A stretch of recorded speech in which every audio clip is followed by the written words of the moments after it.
रोशनी का कारवां। This podcast is brought to you by Score Foundation.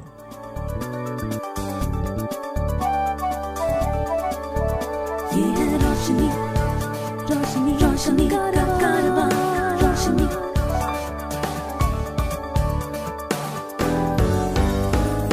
Eyeway, ये है रोशनी का कारवां। Hi, my name is George Abraham and welcome to Eyeway Conversations. My guest today is a dear friend, Atul Sahay, who's from Jamshedpur. He has worked in the corporate world for nearly 3 decades. Simultaneously, he also had a role to play in the NGO world. And he's a family man. He loves adventure, the outdoor, and he is involved with disability inclusion in a very strategic manner. Welcome, Atul.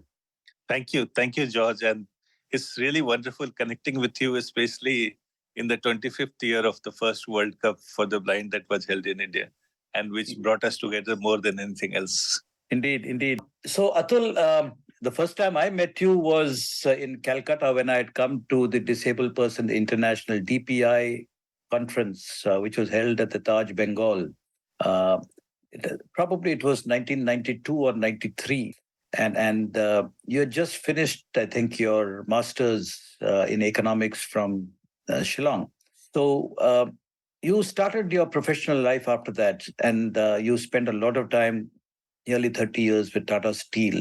So how did you actually think of getting into Tata Steel, and what was your journey, and what was the story behind your first job? So actually, I had eyes-related problem from childhood itself. In fact, I was having myopic vision, and needling was done in my eyes almost 6 times before I was 8 years old. Yeah. But then life went on, and at 14, I lost my left eye. And at 23, in 1989, I lost my right eye. Fortunately, I had an exposure to the development space even before I became blind. Yeah. And so, after becoming blind, I first completed my master's. I thought it's not time to waste. After the doctors told me nothing can be done, I went back and completed my master's. And then I was in Dehradun for a rehabilitation training, actually. Yeah. And it was there that somebody told me that, before you think of doing something else, why don't you go and do what you would have loved to do, even if you were not blind?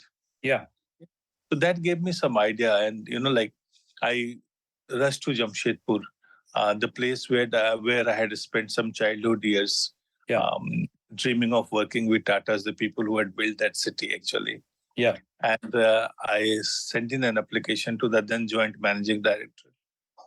And the rest was, I would say, a very smooth journey, in fact, because I was called for interview. Yeah. And in fact, I still remember the gentleman who took my final interview. He said, "We have seen somebody like you in our company working. Yeah. And after talking to you, I feel that, yes, you can deliver. So let us know where will you like to contribute." And why I'm mentioning this is because when one person with blindness or any disability performs well, he becomes the ambassador for the community. What was the kind of assignments you did at Tata Steel? I was very fortunate that during the 29 years, I got to deliver in diverse areas. I worked in rural and community services to begin with. Then for a couple of years, I was with a subsidiary company called Jusco, where I was heading business excellence. After that, I came back to Tata Steel again. I was also with security and administration. I was a part of the strategy and planning team looking after corporate sustainability. And then again, I came back to CSR. During the course of your tenure at Tata Steel, you also did a program in general management from XLRI. Now, this was, XLRI is one of the premier management institutes in the country. And you as a blind person, what was your experience there? Did you have challenges, and were the faculty and the management of the XLRI kind of cooperative and supportive?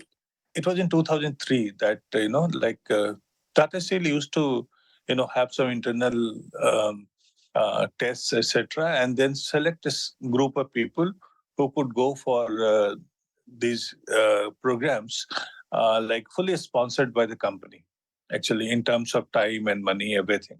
Right. So I was one of the fortunate few who got selected for it. But thing is, it was not a very smooth journey because within the organization also there was resistance. There were very senior people who said, nobody has done it in the past. How will you manage it? And it's not for everyone. And with you know, but again, Tatas have been blessed with wonderful leaders. And that time, Mr. Muthuraman was the managing director of Tata Steel. Yeah. So I just wrote a one-liner to him, sir. Like when I was talking about PEP, when the performance evaluation was done, I had one of the highest scores in the company in learning. Yeah. On the learning competency. And Yeah. so I had a score of 4.45 out of 5. Yeah. So I just wrote to him, sir, with a score of 4.5 on learning, if my learning opportunity itself is denied to me, I mean, there's something wrong somewhere, and only you can fix it. Yeah. So he immediately responded because he incidentally was not only the managing director of Tata Steel, he was also the chairperson on the board of XLI. Right. So that made my job. So such visionary leaders only open new path for people, actually. So that's how I got into it. And initially at XLRI, let me tell you, there were professors who would come and say, you have got admission, you can come, but I don't know how to teach. For example, the gentleman who was teaching communication said, I don't know how to teach communication to a blind person. You also did a course in computing from IGNOU. What was your experience as a blind person doing distance education? So it was, early days of we working with software and working with things like, screen readers and all. So again, this course I did basically, to assert that, people with vision impairment can complete these things successfully. But IGNOU did at that point of time. Did they have material which was accessible, and did they have teachers whom you would meet during your contact sessions who had the kind of know-how as to deal with you? No, I think during those days, nobody used to have accessible things readily available. So even when I did my MBA, for example, I actually got books from a library in the United States, actually. They were not at that time sending books to India, but they made an exception for me. And a lot of management books I got from their, library for the blind in US, actually. And I got from there. And so similarly, uh, because I was conversant with the technology, I have been, I got opportunity to see, say, print accessibility work in Australia, Singapore, and other places also. So I was scanning and converting documents into text very early on the, I was ahead of curve with respect to all those things. So that way I was able to make things accessible, even if, they were not readily accessible to us. If you know of anyone with vision impairment who needs guidance on living life with blindness, please share the Eyeway National Toll-Free Helpline number 1800-5320-469. The number is 1800-5320-469. While you were at Tata Steel and in the 2000s, I guess you also did get married. And when a blind person gets married and your wife Seema happens to be a sighted person, there's always curiosity as to how did this happen? Was there a story behind your connect with Seema and your eventual marriage? You can call it a story, but to me, it was all a natural progression. So it was 1994, in fact, Yeah. and it was Louis Braille Day. Yeah. So a program was happening in front of National Association for the Blind, and I was the master of ceremony for it. I was basically conducting the program. Yeah. So she was passing by, something happened, she stopped and she stayed back for a while. And then after a few days, she came to me saying that she wants to learn Braille and volunteer. She started with that. I don't know whether she completed learning Braille, but we are together till now. We got married in 94 itself. And yes, it was a marriage by choice. We were together for a few days and we thought we can live the life together forever. So that also is almost 3 decades now. Yes, almost 29 years almost, yeah. So you have a wonderful daughter, Pragya, whom I happened to meet earlier this year in Bangalore and recently, and then earlier in Goa. So as a blind parent, what were the challenges and what were the high points in your journey as a parent? George, to be honest, as you would have also realized at some point in life, I think our children learn to adopt very early in life. I have some recollection from her childhood, actually, from very early days. I remember when I will take a bite and try to place it in her mouth. Sometimes if I go wrong in the sense that my direction is not correct, she will hold my hand with both her hands and take it in the right direction, smile and have it. Right. So what I'm trying to say is that the children learn very early in life to adopt with all this. In fact, one very funny thing which I share with my friends is that, the first sentence which Pragya was able to say completely in English was, "Jaws for Windows is ready." Because that's what she used to hear all the time. So that was the first sentence it came out from her. "Jaws for Windows is ready." And, one day she went into the neighborhood and she came smiling with her, both her hands on her face. And I said, what's happening? I mean, he said, "Papa, wo neighbor ka jo computer hai na, it is dumb. It can't speak at all." So for her, a computer talking was a natural thing. A computer not talking was unnatural for her. So, I mean, it has been, and she herself, and I gave her all the freedom in life and all the choices she wanted to make. And she has opted to work for the sector. I am very happy about it. Maybe she can complete what I could not do. Maybe she will be able to contribute a little more than what I could to the sector. What is your views on inclusive education, meaning the way it has been implemented in the country and the actual potential there is to inclusive education? So actually, inclusivity also depends on the level of development in the society under consideration.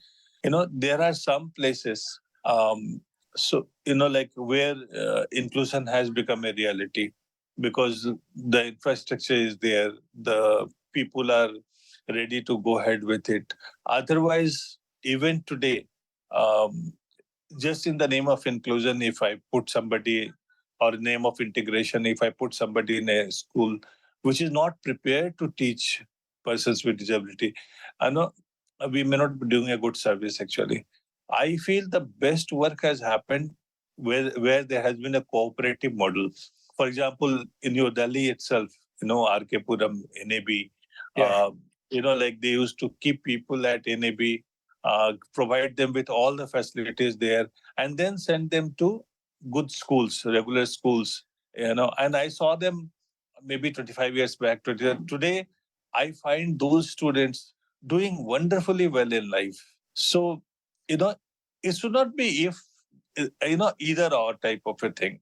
Wherever possible, we should try to integrate and of course, keep promoting inclusion. But till the time that is a reality, we should help generations with whatever is required to be done separately also through institutional support or otherwise. Tata Steel is one of the hubs for adventure sport and mountaineering and so on. And I guess it was quite natural for you to get involved.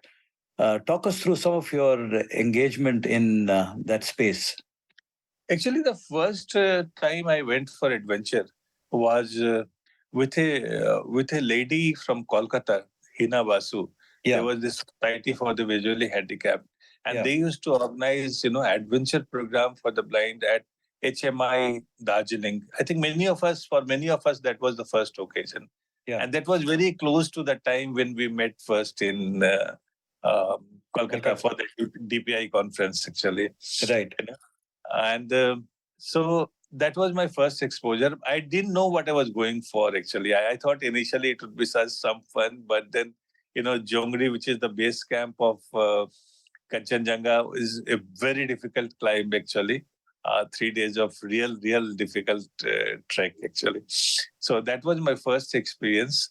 But fortunately, after doing that, uh, I have always seen that people go to the mountains once they are there, they say, we'll never come back again. But as soon as they come down, they want to go back again, or after a week, after 2 or a month or 2, they all want to go back, go back to it. So the same thing was happened with me, and I wanted to go back to the mountains. And fortunately, Bachendri Pal, the first mountaineer, lady mountaineer to climb the Everest in India, she also became a part of Tata Steel, actually.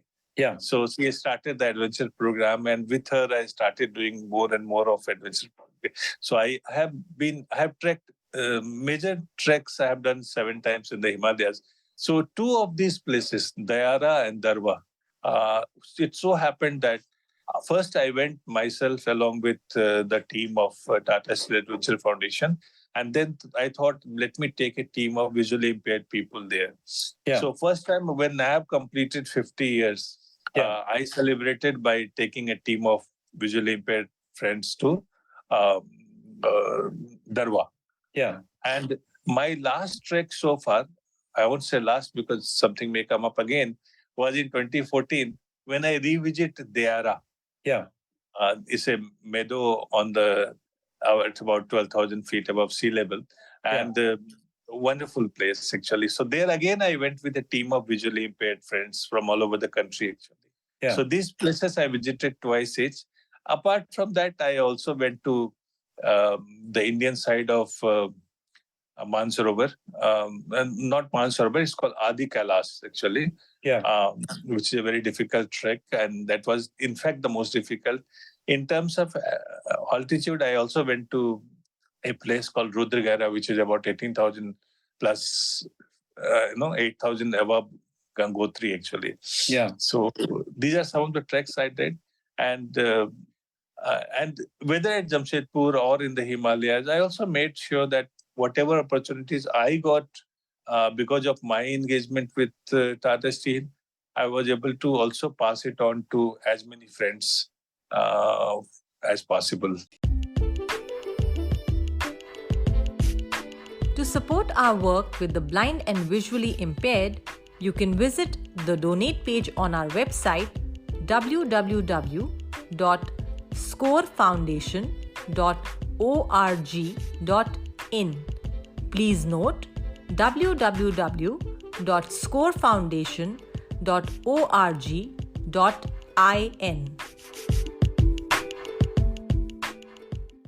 Atul, you also did mention when we were talking earlier that you worked with the tribals in the hinterlands of Jharkhand. Would you like to kind of quickly run us through what that was? So actually, this was after I completed my course from Kanthari in Trivandrum. Yeah. I wanted to actually start a separate outfit which will look for empowerment of persons with blindness in a different perspective, actually. Now, when I came back to Tata Steel after doing that course, fortunately, I got an opportunity within the organization.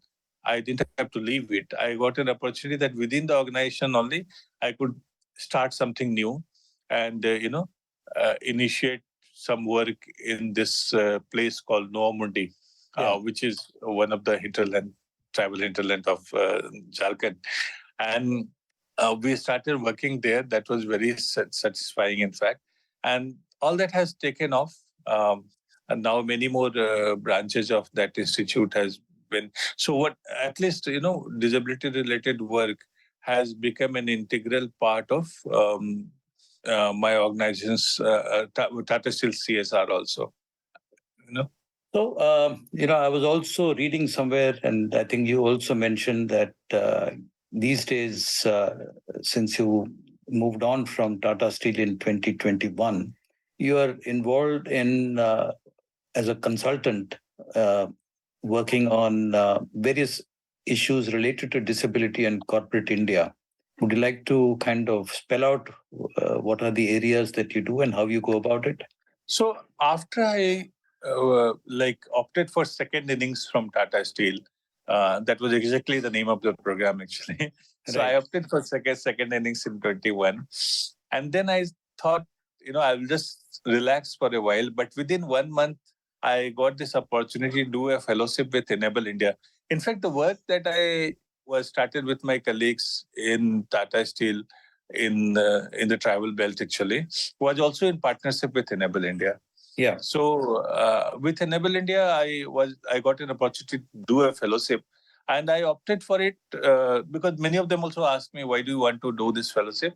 So thing is, disability is a very diverse issue actually, Yeah. and many of us need to go into it a little deeper actually, Yeah. because even within, for example, one type of disability, blindness, there are so many variants and the requirements are so different, that it takes a lifetime of an effort to become a master of it all actually.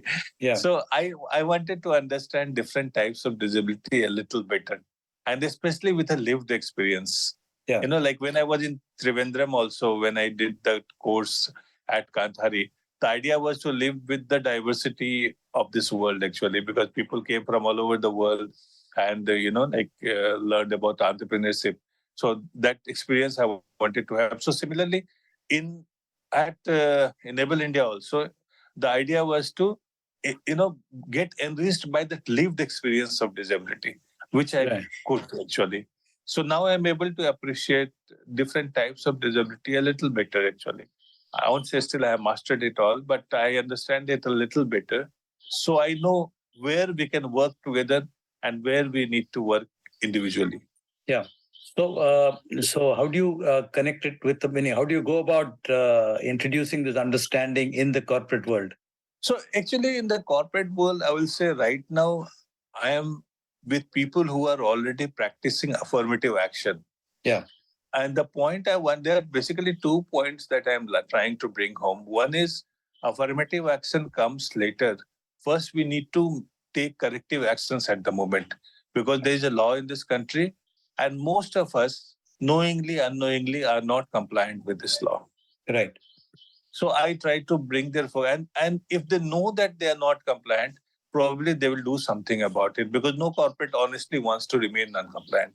So I try Yeah. to bring out the requirements of RPWD Act from private sector, which if you give me a minute, I will just summarize in one acronym, which is LEARN. Yeah. Where L stands for liaison officer, requirement of a liaison officer, E for equal opportunity policy, A for accessibility, R for records of persons with disabilities, and N for non-discrimination. So this framework I'm trying to share with people, and making sure that they are able to understand it and make efforts to implement it also. And apart from this, what I am trying to also advocate for, that many private sector organizations are now trying to do something in the CSR space. In the community, they want to deliver. But Yeah. they need to change within more than they need to change outside. Okay. So I want that this agenda of disability inclusion should actually shift from CSR to HR. Yeah. It should remain a part of CSR also, but more importantly, it should be a part of HR actually. It should Yeah. be a part of the diversity and inclusion agenda of every company actually. So that's the shift I'm trying to bring about wherever I get an opportunity. So Atul, you are kind of, I think you are about 56 today. So in the next 4 years, how do you see your life going, and what is it that you desire should happen in the world related to your life and work? So I think, like I will like to say that, life reveals itself. I Right. don't think too much has happened in my life as per my desires and as per my plans, actually. But yes, you should be ready to serve the universe. Only that much is there in me. I'm ready to serve, and whatever this universe wants, I will do that. I'm ready to do, and otherwise, like I look at life as a movie. It's in fact one reel after the other, so I don't plan too much. But yes, I am ready to, you know, um, do whatever I can.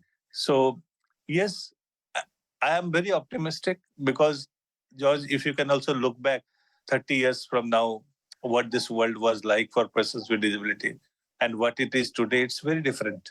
Indeed. Things have definitely moved ahead, you know, from the time when we struggled to get a, you know, sound blaster card and fix it and load a software and make things accessible, to a time when, mobile phones are coming ready to use, immediately accessible.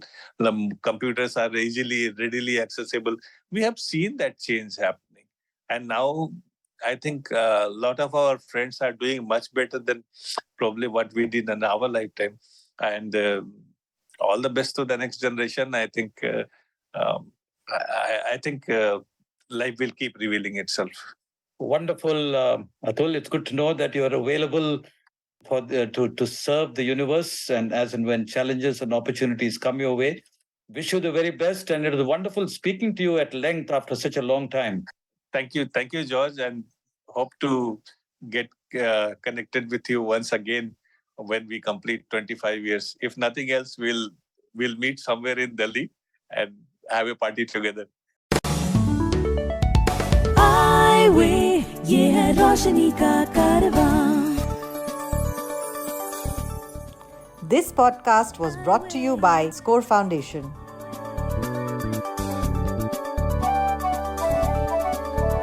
ये है रोशनी, रोशनी, रोशनी का कारवां, रोशनी.